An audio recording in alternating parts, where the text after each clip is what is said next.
firstly tell you a little bit about this exam, all right? Now we're going to talk together and have a conversation about ourselves, and then you're going to present your investigations. Then you will each present your book or your new story. Finally, you will have a conversation together. Now, if you have any questions, you can ask me now. It's okay. Are there any questions? No. Okay, so are you ready to start? Yes. All right. Well, as I've already said, I'm Catherine. First of all, it's lovely to meet you both. And now, would you like to introduce yourselves to me? I'll start with the lady here. Hello, my name is Maria Mangu. I am 26 years old and I live in Aousa, but I am thinking of moving to another place, probably Thessaloniki or Athens, to find a job. I studied economics at Democritus University of Thrace, and I have a postgraduate degree on shipping, trade and transport. I come from a family of four: my parents, my brother who is married and have a little son, and me of course. Talking about my free time, unfortunately I have plenty of it, and so I like handicraft and making several things for my friends and my family. I also like going out, usually to the cinema or for drinks with friends. My plans for the future is to find a job, preferably in a shipping company, because this field attracts my interest. Well, don't you think it's a little bit difficult for a woman to work in this field? No. I think if you have the chance, if you wanted to achieve your dreams, you must try, even if you are a woman or a man. All right. And do you say that you would like to work here in Greece, or is better working abroad? In the first place, I'm trying to find a job here in Greece, but if I cannot find a job, I will try to find another country, maybe China. China? Yes. A bit far away from Greece, right? Yes. Okay, well, let's wish you good luck with that. Thank you. All right, thank you very much for that.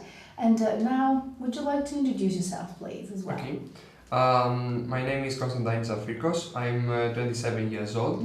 I was born and raised in the city of Naousa. I have a younger sister who's married and gave birth to 2 children, so I'm an uncle also. Oh, that's good.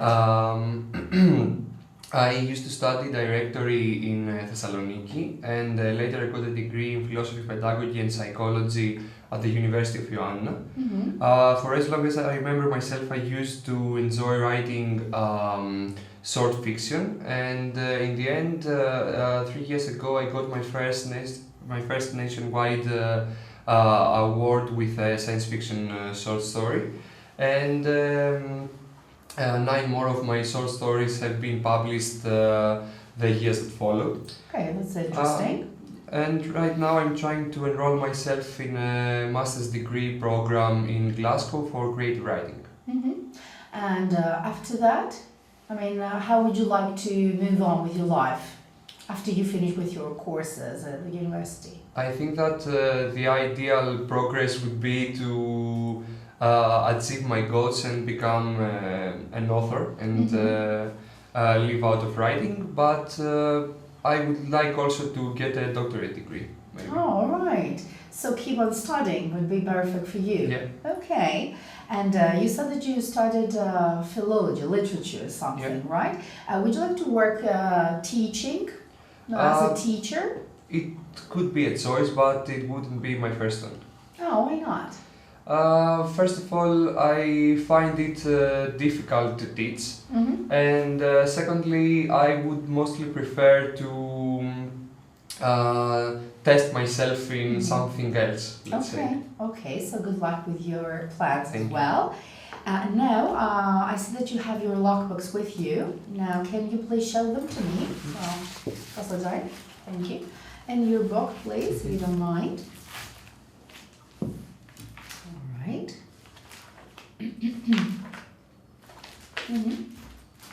Okay, and this is your book. All right. Well, thank you, and Maria, thank you very much.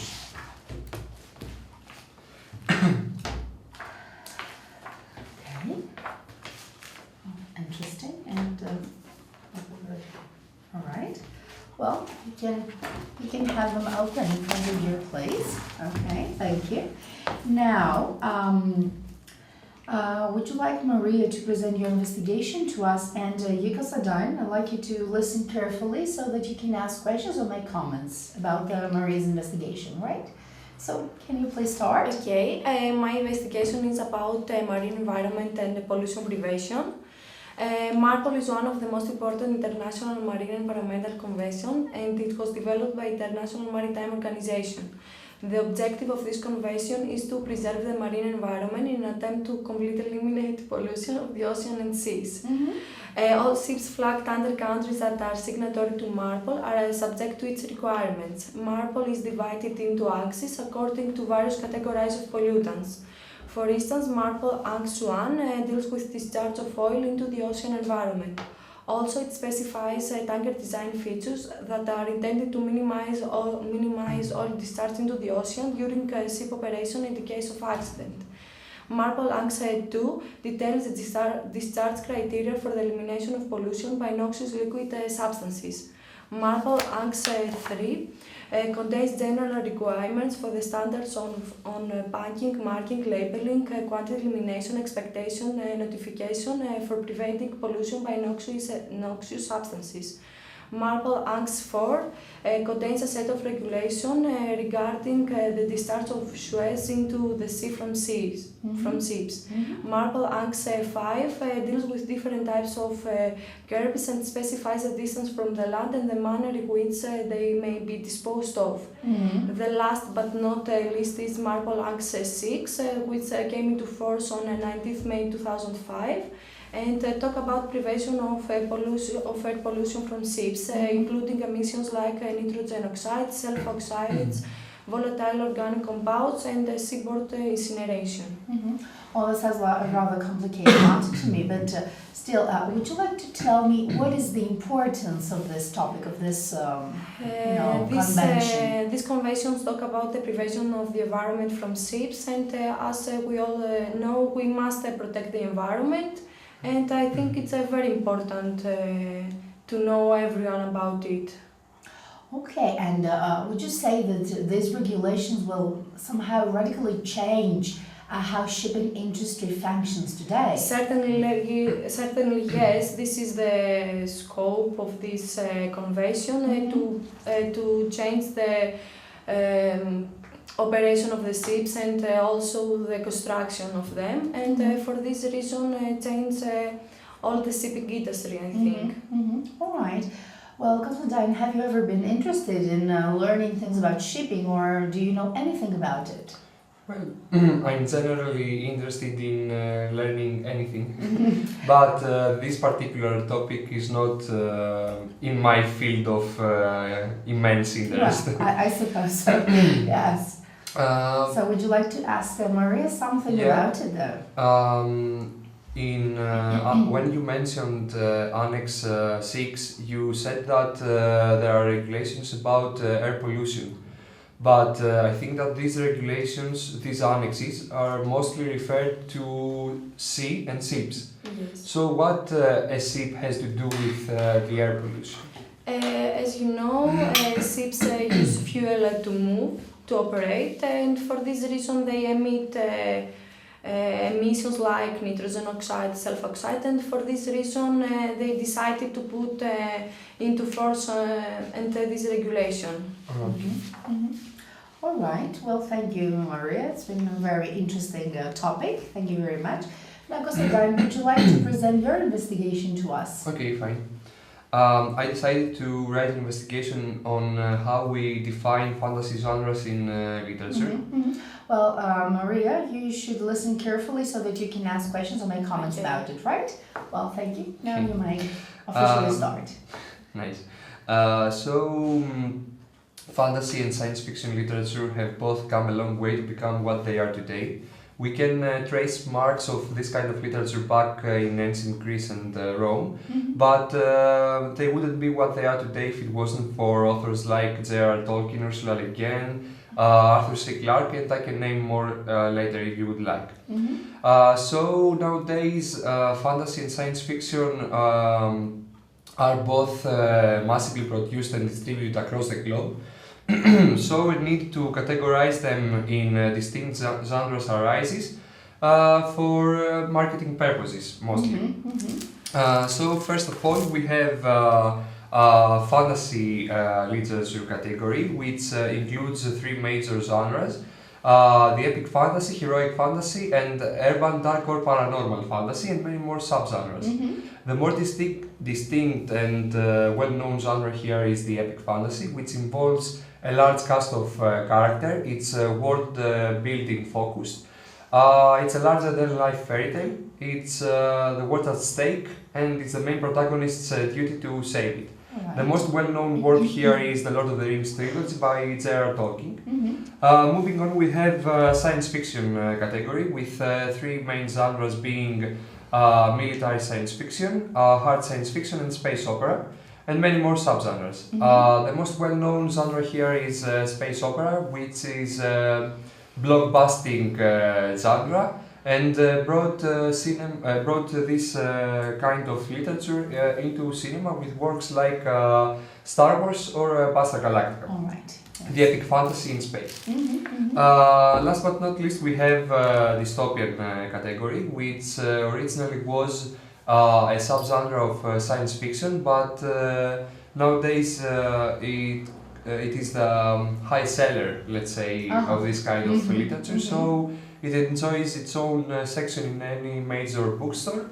The most well-known books here are The Hunger Games by Susan Collins. All right. Well, which of these genres or sub-genres, as you mentioned, would you say that it's the most popular nowadays? I think that dystopian enjoys the most fame, let's say. Would you like to tell me why you think this is it? I think that it has to do with historical outbreak of dystopian literature, let's say, which came with John Rowling when she wrote Harry Potter. She made a lot of younger audiences to love her books, and her books were dystopian, let's say, a kind of dystopian young adultish thing. All right. So I think that's the reason. Okay, so is this kind of literature mainly addressed to young adults or can children, younger people generally read them as well without, any limitations? I believe that dystopian started out as a genre for everyone. As you could see, George Orwell's 1984 was a dystopian novel. Right, yes. But nowadays it's mostly addressed to young adults. Okay. Is there something that shouldn't be read by younger children? I mean, is it something included in there that should be, addressed only to adults and read by them? There are some novels that are addressed only to adults, but nowadays most of them are written to be addressed to younger audiences. All right, okay. Maria, have you ever read any of these books, or do you like this type? No, I like to see movies like Harry Potter or Lord of the Rings. I think you mentioned it's in this genre. I would like to ask you. Well, yes, please. Go ahead. What is your favorite type of these genres to read? I think that my favorite genre to read is heroic fantasy from fantasy category, and I think maybe space opera from science fiction category. Okay. Well, that sounds interesting as well. Thank you very much for it, Constantine. And now, Maria, I see that you have a new story with you, right? Yes. Now, would you like to present it to us, please? Yes. And Constantine, you listen carefully so that you can ask questions or make comments afterwards. Container lines struggling against the overcapacity got a glimmer of hope that the overcapacity could be cracked with the announcement that container ship demolition has hit an all-time high according to Ship Owners Association, Baltic International Marine Council. As overcapacity continues to claim casualties and force industry consolidation, ship owners are scrapping younger and younger vessels. For instance, Diana Shipping announced it was scrapping a 10-year-old vessel, which is one of the youngest ever. Such move may put some sign into the projections that container shipping overcapacity will worsen considerably. The number of demolition in 2016 is bigger than the number of demolition in 2015. This demolition activity surprised BIMCO positively, and it exceeded its initial expectation based on the appalling 2015. For instance, 2016, 500,000 TEUs have been scrapped, and this is 4.2 times more TEUs than the scrapping activity in 2015. 2017 is expected to be a fairly busy year in terms of demolition, especially given the number of new regulations that are due to come into force and send a lot of older tonnage to head for decomposition rather than to face the high cost of compliance. All right. Well, both your topics have to do with shipping, and now this sounds interesting. Now, would you like to tell me the importance of this new story? I think it's very important because we can see that the map of transport changes day after the day, and for this reason we can see that the shipping industry already affected from the economic crisis. All right. Well, since Greece is, let's say, is based on shipping a lot, it's historically there's a historical history behind it. Yes. Would you like to tell me why or how? Sorry. Well, will this change affect the Greek shipping industry and its function? Already, Greek shipping industry affected for this demolition activity, especially companies who operate container ships, but not companies who operate bulk ships or others type. And I think that Greek ship owners must take some decision for the future, which will help them to become competitive. Okay, I understand what you mean. And now, since your studies have been on shipping, as you mentioned earlier, would you like to tell me your personal opinion on the matter? What do you think? I think it's a positive and a negative because in this positive because we can protect the environment because less ships are operating now. But it is negative because a lot of companies are closing or sell their ships or demolish them. All right, okay, I understand. Now, Konstantin, have you heard anything about this particular news story? As I mentioned earlier, I don't know many things about shipping companies and the sea in general. I can understand, yes, sure. But would you like to ask Maria a question about it, though? Yeah, it was really interesting, actually. I would like to ask you, as you mentioned, younger and younger vessels are being decomposed, I think. Do you think that this is a good or a bad development for the environment? For the environment, I don't know. I know only for the shipping companies that if they demolish a younger vessel is, for instance, Diana Shipping, who announced that demolished a 10-year-old vessel, means that she kills a 5-year-old child. Something like this. All right. I understand what you mean. Well, thank you very much for this presentation, Maria. And now I'll turn to Konstantin, and I can see that you have your book with you, Ready Player One, right? Now, would you like to present this book to us? And we'd like Maria to listen carefully so that you can ask questions afterwards. Okay. So Ready Player One is a post-apocalyptic dystopian novel addressed mainly to young adults. It's written by Ernest Cline, and it's his debut novel. In the year 2044, the vast majority of the population is in danger The surface of the Earth is ravaged by nuclear warfare, pollution, and famine. Most of the remaining population prefers to find shelter by being dragged inside an online virtual reality platform, the Oasis, which consists everything you could possibly imagine, by cyberpunk super weapons to epic fantasy settings and castles, let's say. Okay. So inside the creator of the Oasis is about to die.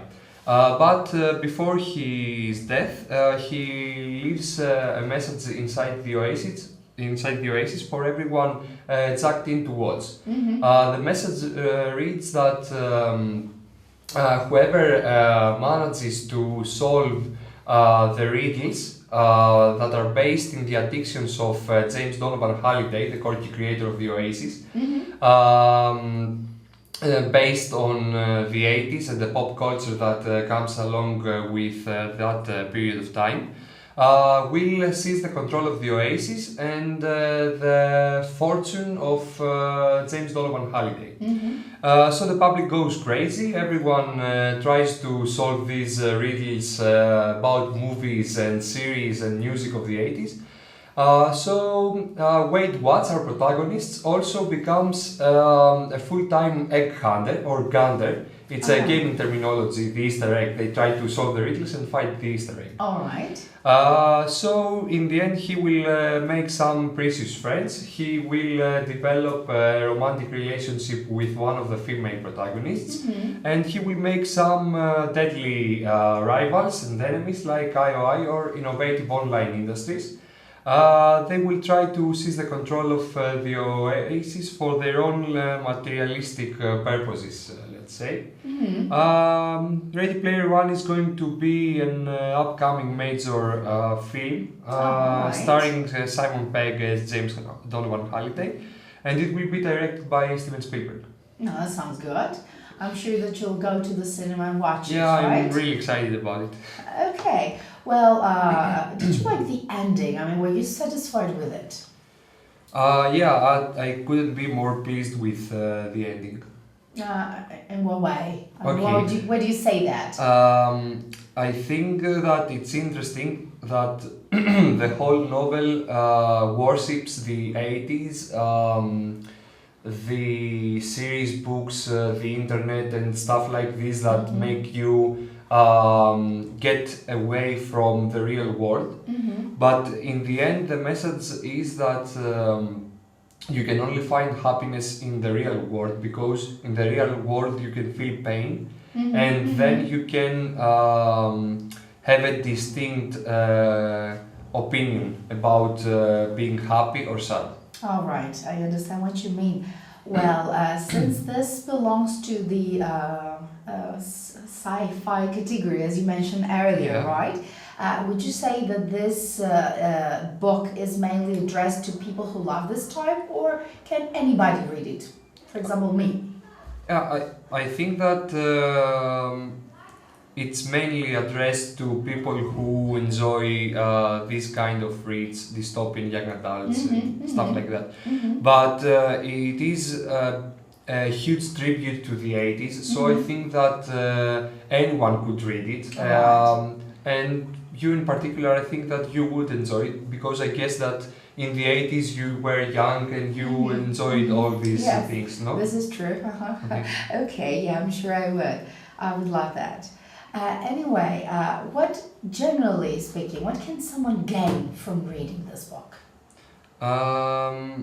Besides the satisfaction of reading. Yeah, I think that it's an exceptional journey in a variety of sceneries. I'm sorry. In a variety of sceneries, and I think that there's something for anyone's taste to like in this novel. So, other than the enjoyment, it is a source of information for a variety of things. Okay. So, yeah. Well, you certainly convinced me to read. I hope so. Okay. Well, how about you, Maria? Would you be interested in reading this particular book? Maybe. I'm not sure, but maybe. I would like to ask you something. As you mentioned, you're a writer, and I would like to know if this book helps you to gain some ideas for your books, to write something like this or different. I don't consider myself to be a writer right now. I'm a short story writer. Yeah, okay. I think that whatever I watch or whatever I read gives me a motive to write something else, and when I mix ideas of many sources, I can make something new, and I can find some inspiration inside these ideas. Okay, nice. Okay, well, they were both very interesting presentations. Okay, well, I think that's all we have time for today, and Okay. we have come to the end of this test. Thank you both very much for it. Thank you. You can go now. You can leave the examination room. Thank you very much. Thank you. Goodbye. Goodbye.